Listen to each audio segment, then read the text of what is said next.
queríamos presentarnos aquí nosotros. Ya la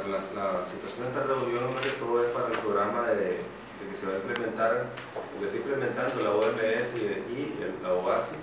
a nivel mundial, como es lo del CASCA. Entonces esto tiene que ver bastante con la parte de la línea aérea. Ya antes de iniciar la reunión queríamos presentarnos al doctor Marcelino, que es el director de transporte aéreo, el doctor Leonel Duarte,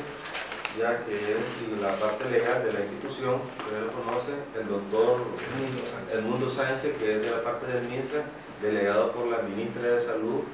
ya la doctora Sonia Castro, ya el doctor Bernabé Calero, que es el doctor de la parte aeronáutica, él es funcionario de la institución del INAC y es el que va a estar coordinando lo que es todo este proceso para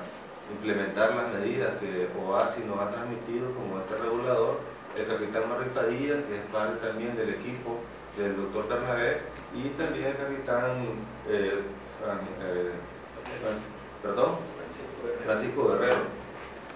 Guerrero, que es el segundo, con el doctor Bernabé, que estarían al frente de todo lo que es el proceso.